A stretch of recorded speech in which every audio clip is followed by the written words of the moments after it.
Hello and welcome to another anti-wellness wankery episode. Today we are anti-wellness wankering. I don't really want to say naturopaths, but we're going to say naturopaths. But other people that promote, let's just say, hair strand tests and saliva tests and any other, even IgG tests, IgA tests, anything around intolerance tests and the absolute ridiculousness of them. It's really common for people to get things like egg allergies, a whole list of shit saying you can't have this, you can't have dairy, you can't have gluten, the two main things that get targeted. But one thing you need to realize is that the dangers of relying on these tests for dietary decisions, number one, is if you already are coming into this, which is the majority of people, like the majority of people who do these tests are people that want to improve their health. And a majority of people are people that already have restricted diets, restricted mentalities around diets, food, like disordered eating around food. And all cutting out more foods is going to do is, number one, make it really freaking hard for you to stay consistent. Two, make it hard for you to sustain this lifestyle. Number three, make it hard for you to find any sustenance, any momentum in this, and then think that it's too hard. But the biggest one is it's really reinforcing a disordered relationship with food, adding in more restrictions, and if anything, a lot more gut issues, which if you listen to my podcast with Gab Fundero, which I recommend you go back to, there is nothing more detrimental to gut health than an overly stressed body and an overly stressed mind, or even just an overly stressed mind, even if your body's not stressed out, because your mind dictates so much more. You can even be stressed out about a food that you're going to eat and cause a heap of intolerances around that food because of your perception of that food. But back to what this test actually tests, it tests what you eat most frequently. So if you eat eggs all of the friggin' time, then what is it going to show? It's going to show that you're intolerant to eggs. Now, granted, there are probably some things that it might pick up that you're intolerant to, but the best way to figure out your intolerances isn't even going to a gastro specialist to do a colonoscopy or endoscopy, whatever they're called. Like, even those aren't very accurate all that much. When I got mine done ages ago, the greatest cause of any one of those intolerances that I had is actually stress, once again. The only thing that you can reliably test for is celiac disease, to see if you have an allergy to gluten. For anything else, to figure out your intolerances, you need to pick one thing at a time, take it out for a while, and see if your body responds in a favorable manner. You can't take out a million things and then be like, okay, I took out a million things. I wonder which one of these million things that I'm intolerant to. So that's probably where I will park that argument. Do you have anything else to say about the scientific basis or lack thereof behind these tests? And can you also explain the difference between allergies, sensitivities, and intolerances? I will do my best. No, the thing you've got to realize is that there are no scientifically validated tests for intolerance. And so the straight up truth of the matter is that if there's a company out there that will sell you a test for an intolerance, that is not a reputable company. What these tests will look for varies depending on the test itself. But as you mentioned, one of the big ones is IgG. So IgG is an immunoglobulin. They're just a part of your immune response. And an IgG elevation after eating is just a normal part of what happens in your body after food. So the actual mechanisms that they're looking for are not even related to intolerances. What you'll often find as well is that these intolerance tests will spit out essentially a scattershot approach. So I've never seen the results of someone's intolerance tests that come back and say, oh, you're fine. Maybe watch out for bread though. There's like 80 foods on these lists with like varying levels of intolerance, and all that does is it means that you now have evidence for what you probably suspected anyway, and you're like, oh, I thought I was not doing very well after I ate beans, so I'm going to cut beans out, and now you feel better. Or you just cut out everything on the list, and if you did have an intolerance, which might be the case because that's probably why you reached out to the company in the first place, once you cut out 80 different foods, then you're probably going to catch the one that you are intolerant to, and you'll go, oh, the test worked, which is a perfectly rational thing to do, but it's just not how it works. The only way to find out if you've got an intolerance is to just keep a symptom diary, and it is a pain in the arse, but that's basically all you can do. Now, in terms of the difference between an allergy, a sensitivity, and an intolerance, a sensitivity and an intolerance are basically the same thing. They're just kind of different words for the same idea. But what we're looking for with an allergy. So an allergy is an excessive immune response to the presentation of something, usually a protein. So anyone who's got hay fever, for example, will tell you that when you are exposed to usually the grass pollen or the tree pollen that you're allergic to, you'll get a systemic response where your immune system just goes, I do not like that. And you'll get a varying level of symptoms from like sneezing, you might get facial swelling. If you're watching the podcast video or if you're watching any clips here, you'll notice that I've got slightly puffy eyes today. It's because I've got hay fever. And I had a hay fever attack yesterday, and so I am currently experiencing the back end of an allergy response. Now, that is mounted by a specific thing in your immune system that can be tested for. So you can test for allergies. And the reason you can do it is because the response is specific and it's almost immediate. So if I was to scratch you on the arm, which is often how an allergy tests are done, you'll get little scratches on your arm, and then they'll put different things on those scratches, and one of them will respond within like 5 minutes. And so you can say, right, okay, that was an allergy response. We've presented you with something. Your immune system has been challenged, is the word that they use. So unchallenged with this, yes, we can determine that you've got an allergy for it. When it comes to intolerances, though, or sensitivities, what's broadly happening if you do have one, because they are real, like I'm not saying they're not, is either it's the case that this thing itself irritates some part of your gut, or what often is the case is the thing that most people are do have an intolerance is to something called a FODMAP, which is a fermentable oligo, mono, and disaccharide and polyol. It's a kind of fiber or a kind of carbohydrate that ferments in your gut. And for whatever reason, when that ferments in your gut, it creates an overproduction of gas and so on by the bacteria that are fermenting it, and that causes you a bunch of problems. Now, that's not every intolerance, but it's the bulk of them. And the problem is that this can take bastard ages to start. And so if you eat something, it might not actually affect you for another 8 hours. So that's why the symptom diary can be really difficult to do. But the important thing is you can't test for that, because if I was to just take a bit of your blood, if you haven't eaten that thing recently, there'll be nothing in your immune system anyway, because your immune system is not responding to it. It's your gut bacteria and your gut lining and all that is responding. So the only way that you could possibly test is there might be a way to like take a biopsy of your intestine or something and see what that's responding to, but I don't think you can do that. So yeah, the difference is allergy is mounted by your immune system, which is present in your blood, and it happens immediately, so you can test for it by challenging you with things. Intolerance is happening localized in your gut, and so you can't test for that because there's nothing in your blood that would show it, because it's not a component of your blood that's causing the problem.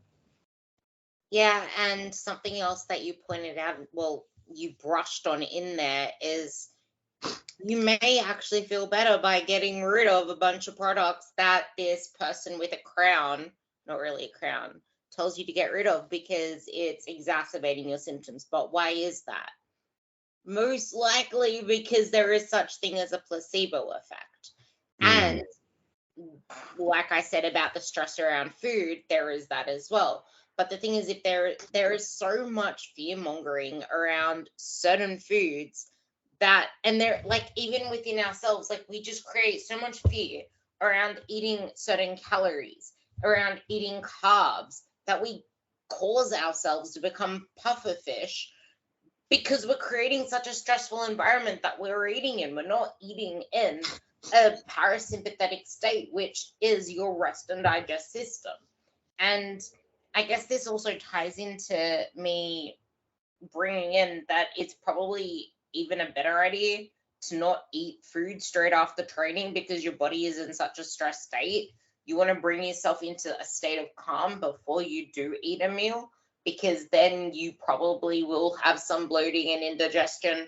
And this is where the breathing, the calm, even on your drive home from the gym, just like calming down, or even doing, like I always say, have a post-workout walk, because then you can get yourself into a calm state if you are walking and not running, which you don't need to run like anyway, but bringing yourself into a state where you can just mindfully eat the food, chew it, get your body into rest and digest, because then you probably won't have the same bloating issues. Are you stressed out? Are you overtraining? Are you under recovering? Are you cutting out your carbs? Are you fueling your training enough? Are you suffering low energy availability, which go back to the episode I did with Tom on that. Those are all things that can cause and aggravate bloating. And there is a difference as well. This is something that you can talk about. There is a difference between a gluten allergy and a wheat allergy. You might only be allergic to wheat, for example. Gluten, you usually feel it in your bones. You usually feel it systemically versus locally, or whatever. I'll let you explain it in better detail, because I'm sure you can explain it to a better extent than I can. But there is a difference between that as well, because you might be able to eat gluten from a different source of food, like oats. But when it comes to bread, that's when you might feel a little bit off. I mean, it could be the case that the dose produces the poison, because you've got to think oats don't have gluten in them. They've got gliadin in them, which is similar, but they don't have gluten. There's just a large risk of cross-contamination in a lot of oats. So when you get gluten-free oats, all that is, it's the exact same oats as regular oats, but they're produced in a factory where cross-contamination is not really going to happen. So for people with celiac, for example, they need to be really, really cautious with cross-contamination. Like a friend of mine and my wife's, Diane, Diane has to have like separate chopping boards and separate knives and stuff because her celiac is that bad. It's that pronounced that it's really risky for her going out to eat. She would need to avoid oat cross contamination. But even if you did find that you did have an intolerance to gluten, you could probably eat regular oats because there's basically no gluten in them. But yeah, I mean the placebo nocebo thing is massive. If you have a look, so placebo effect is where if you think something will make you feel better, it probably will. So this needs to be accounted for in research, for example. So if I wanted to find out if well, I'll tell you this. There was a paper a while ago to find out how much Dianabol, the steroid, improved strength gains. And so what you can't do is you can't take a group of people and give them no steroids and get them to train, and a group of people then give them steroids and train, because you're not just comparing, well, this group got nothing and this group got steroids. You're comparing this group got nothing, this group got steroids, and also this group thinks they've got steroids, and that might have an effect. So you get a third group, which is the placebo group.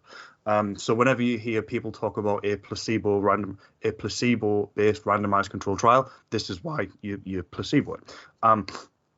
So you get three groups. One group trains and thinks they get a steroid. One group trains and they actually get a steroid.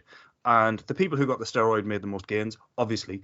But the people who thought they got Dianabol made way more strength gains than the people that didn't think they got anything. And that's an evidence of the placebo effect. Because they thought there would be something, there's something. And there's a ton of interesting bits to this, like placebo pills work, but placebo injections work better because people think getting an injection is more of like a thing. I don't know how well validated this is. Gonna sneeze. sorry, I don't know how well validated this is. I don't know how often this has been replicated, but there have been bits of research on sham operations.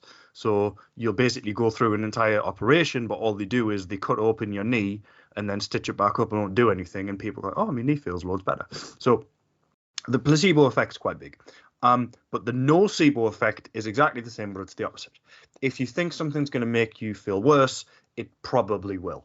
And if you look at the most common symptoms that can be brought on by the nocebo effect, anyone who's ever looked at the effects of food intolerances might recognize the list. So let me just bring it up.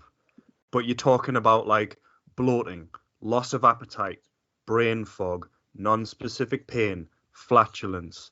Like these are all symptoms of food intolerances. And this is very intentional. If you look at, oh, here is the evidence that you might have a food intolerance, it's the most vague shit you'll ever see in your life. Loss of energy, feeling fatigued, brain fog. Like, I'm not being funny, but if you've got a job, you will experience those. Like, those are symptoms of working in an office. And so, yeah, you get hooked in by, oh, you have some general symptoms. I can fix it with my magic test. Send me $200 and a bit of hair, and we'll sort you out. Like, it's maddening. It's ridiculous. And something else that I'll go back to the gluten and the dairy as a great way to sum up what I want to say on it as well. But another ridiculous thing that a lot of naturopaths put out there are detox diets and cleanses, and there are a million pills which you really don't need. I remember I had a girl come to me spending $300 a month on supplements that a naturopath gave her. Mm-hmm. And Yeah. you don't need a majority. Of course, they're going to make you feel better. Once again, the placebo effect. If you believe that you're going to feel better because you're taking something, you're going to feel better. But I think I would feel better saving $300 a month, knowing that they're shit and not feeling like someone's attacking you when they say that all of that stuff is crap. I had one of my girls ditch 3 of her supplements, a probiotic, weird other supplement, and a fiber supplement that was causing a lot of issues. And it's like, too much fiber can also cause a lot of gastric distress. Oh, God, yeah. And I don't, like, you're not meant to be living on probiotics either. They're there for a certain purpose, and then you get rid of them. If you are chronically taking probiotics, there's an issue. And if there isn't yet an issue, you will cause one by taking it, because anytime you take something like a probiotic or digestive enzymes, your body's going to downregulate its own production of them. If, like, I reckon a digestive enzyme is amazing if you already have a lack of those enzymes, until whatever it is that's causing a suppression of them, which is usually overtraining, under eating, any of those things is going to cause a suppression of them. And then bring in the probiotics, you're impacting your gut's natural good bacteria and whatever natural immune system is going on in your gut. Don't take it unless you want to cause long-term issues. But then again, unless you have a specific case that a specialist has told you to take it, like there are people that are chronically catching UTIs as one example, maybe that can actually benefit you, because now you're helping that issue with, let's just say, lactobacillus, because that's kind of what's prescribed to people that suffer from UTIs, because that's the women's health probiotic. But detox diets, cleanses, none of that shit is necessary. But there are particular times when you need, quote unquote, a detox because your liver cannot detox properly. But why is that? Excessive alcohol consumption, not enough healthy foods in your diet, not enough water. Like, you need a healthy liver to detox it properly. If you do not have a healthy liver, you are not going to be detoxing. You are not going to be getting rid of the estrogen, like the excess estrogen out of your body, if you are not pooping properly. You don't need a detox diet for that.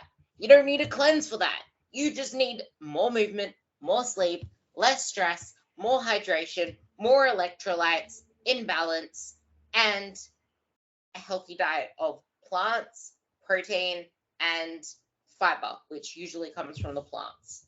Now, I want to sum up you'll probably talk about that one as well, but you'll probably sum up both of them. But I just wanted to quickly touch on the fact that people jump to gluten-free diets because they think it's healthier. It's not. People usually jump to dairy-free diets because they think it's healthier. It's not. People usually jump to them because they think it's going to speed up your weight loss. It's not. Unless it's cutting out all of your favorite takeaways, because most of your favorite takeaways are full of gluten. That is why you're losing weight. Now, one other thing. You can eat dairy if you're lactose intolerant. You can eat dairy if you're lactose intolerant. There is no reason for you to cut out dairy if you're lactose intolerant. You just need to make sure that you know what dairy products have the right dose of lactose that you can consume, like hard cheeses. Soft cheeses have more lactose, like skim milk, like things around that. Like, I wouldn't even have skim milk. I would usually go to almond milk, but hard cheeses, easy. Now you can take over. Yeah, there's a lot of lacto-free options as well now. Like, you can get milks where the lactose has been removed and such. Apparently goat milk's got less lactose in than cow milk. I don't know how true that is because goat milk tastes like how goats smell, so I'm good. But you're pulling that face, right? Go to a farm that's got goats, then get some goat milk and drink it and be like, oh yeah, that's what I thought it would taste like. It's awful. Goat's cheese is nice. I love goats, but I don't think I've ever consumed their products. You can probably just get it in a supermarket, or you can here. I don't know. We might be still just barbaric. I don't know. You raise look, you raise a very good point there. Oftentimes when people are looking at all of the testing and they're looking at all of this, it's because there's something not going right. So people will approach testing and people will approach all of this gut health topic because there's something that's going on with them. And we seem to have this attitude of like, I will do anything to make this problem go away. And what I will do anything often means is I will do more and more and more and more. But that is honestly the easy thing for a lot of these people. For a lot of people who've got issues, the one thing that you won't do is less. And if you're experiencing chronic gut problems and you're always fatigued and you're always experiencing pain, but also you're training 4, 5, 6 days a week with really heavy weights, and you're also doing lots of steps, and you're also trying to work really hard, especially if you're involved in the fitness industry yourself, and also if you're just experiencing all of these problems, what you probably need is about 3 weeks, 4 weeks of like really easy training. Take a step back from your business and just let it cruise and just actually relax for more than 2 or 3 days. And that will solve a lot of your problems. But that's the one thing that a lot of people who say they'll do anything won't do. It's the same point I've made. It's the same point I've made before about people who say they want to get stronger but never take a deload. Like, I'll do anything to build muscle apart from take an easy week because I'm scared of it. Another important point you made is about how a lot of the time alternative health approaches are really fucking expensive. Like, people in the alternative health space, in the naturopathy health space, will always bang on about how big pharma is so corrupt and big pharma just throws drugs at you because big pharma just wants your money. But here's my $299 per month testing and also buy $300 worth of supplements from me, please. Like, it's insane. Like, who makes more money? Big pharma by telling you that you should probably eat like some whole grains and get some fiber in and also relax. And yeah, maybe you do need a drug that is scientifically validated. That spread across the entirety of big pharma means nothing. But your naturopath is going to make a shitload of money off you personally by telling you to take the supplements that they recommend that have no scientific validation, or if they do have scientific validation, they're not obligated to tell you what that scientific validation is, what the dosage is, how long you should be taking it for. And exactly as you said, like, if you're working with someone who's got you on a probiotic for years, then it's not working. It's the same as when people go to a chiropractor all the time. And it's like, I'm not being funny, but if what your chiropractor does worked, you wouldn't need to get adjusted every week. Like, if a spinal adjustment is going to solve your problems, you would need that done once. Once. We're not talking about massage therapy. We're not talking about physio. We're talking about someone cracking your bones to put them back into alignment. If your bones are slipping out of alignment all the time, you don't need them cracking back into alignment. You need to go and get your skeleton looked at, because bones should not be just slipping out of place all the time. I've always found that really funny. At the same time, like I find it really hard to break the truth to a lot of people because I never want to hear it, and then you're seen as the bad guy, and they're not really ready to hear it because people like believing what they know is true, and we question our beliefs except for the ones that we really believe to be true. Like, Yeah. that's a statement that I will forever say. And I just have one more thing that I want to say to sum this up, and that is sometimes you really just need to do the freaking hard thing and show up. But doing the hard thing and showing up looks different for different people. Do you need to show up to rest days? Do you need to show up to recovery days? Do you need to show up to get a massage done, to doing more self-care? Is your hard thing actually slowing the freaking hell down? Or is it actually going and showing up when you said you're going to show up? There are two different things there, because your stress could be all around the fact that you don't even show up for yourself. And because you can't do the hard thing of just showing up with the very simple things, you gravitate to the miracle cure that is cut out dairy, cut out gluten. So figure out what side of the spectrum you're on, whether it's doing the hard thing of letting go of old beliefs, of resting, of calming down, or it's actually showing up and creating some proof for yourself that you can do it. Because once you start putting yourself first and showing up for yourself, you will have so much more energy, so much more everything to leak into the rest of your life. That's my little bow. Now it's your turn. Right, I've got two ways that I want to sum this up. Everything that we've said about the fact that... Start again. Everything we've said about the fact that intolerance testing doesn't work goes double when you step out of the realm of human beings. There are a lot of people that I know who are incredibly intelligent, who understand that food intolerance testing doesn't work and you don't need to buy loads of supplements, and then they forget all of that when it comes to their dog. There is absolutely no scientifically validated way of testing if your dog has allergies. So if you send away a hair sample or a blood sample of your dog and that goes to a company and that company tells you all of the things your dog is allergic to, that is a non-scientifically validated test. The only way to test if your dog's allergic to anything is by doing an elimination diet. And I think that's just emblematic of everything we've been talking about today, because I know a lot of very skeptical people who will shit on allergy tests and intolerance tests for human beings, but will then send away and then cut all of the foods out of their dog's diet. Like, it doesn't work like that. And dog supplements are even more unvalidated than human supplements. So just like, shop very carefully.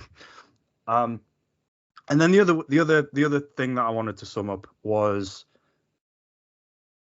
if you've got a problem, don't assume that it's because of nutrition. So there's a great analogy that I like, right? So imagine you're walking down the street at night and you look across the road and there's a person looking frantically in the grass. You go over and you say, "Are you okay?" And they're like, "No, I'm not okay. I dropped my wedding ring. I don't know where it is." And you're like, "Okay, so did it fall around here?" And they're like, "No, I'm just looking here in the light." And they're like, "Well, why are you looking here? Where did you drop it?" And they're like, "Oh, I dropped it over the other side of the road." "Okay, well, why are you looking here?" Well, it's like, "Well, this is where the light is." And this is what people do. That if they have a bit of an understanding of nutrition, they'll always look for nutrition as the solution to their problems. And I understand this urge. I absolutely get it. This is human nature. That's why the analogy exists. But if you're experiencing fatigue, if you're experiencing bloating, if you're experiencing all of these different symptoms, don't assume that it's a food you're eating. If you are experiencing allergy symptoms, maybe it's the things you're washing your clothes in. Maybe it's the season is causing the trees to be a bit different. Maybe it's a new skin cream you've tried that you responded negatively to. Maybe it's the fact that you're training too much. Maybe it's the fact you're not sleeping enough. Maybe it's the fact you're drinking too much caffeine. There are all sorts of different reasons why you might not feel tip-top all the time. And if you are a nutrition person or an exercise person, don't assume that the solution lies within your area of expertise just because that's all you know. Like, be willing to ask for help and be willing to look elsewhere. But when you do that, make sure you're not asking for help from naturopaths. I want to quickly touch on that last bit before we end this, and that's because I say the same thing a lot of the time to my girls, because as soon as they have the littlest bit of anything, they're like, I don't know what's wrong with my diet. I don't know what I'm eating that's wrong. I'm like, why are we looking to food for your bloating right now, or for your lethargy right now, or for this, that, and the other? Are you drinking enough water? Are you actually salting your food? How was your sleep last night? How's your stress? What happened on the weekend? And then you end up with a whole list of possible things that could go wrong that are not tied to your food. Not everything is a food issue. It's actually ridiculous how everything is just pinned to food these days. Like, I wonder what I'm eating that's wrong. I wonder what I need to cut out. No. And I said this before, and I'll say it again just to sum this up. Going to get a blood test is going to do jack shit to figure out your fatigue and all this other stuff, because it's just showing you symptoms that are flashing, and it could be anything that's causing those. And you can't just band-aid that thing and expect the thing to go away. You need to actually sort the thing that's leaking and not just patch up the roof. Like, what is causing that? There is no point going to say, I wonder if my iron's low.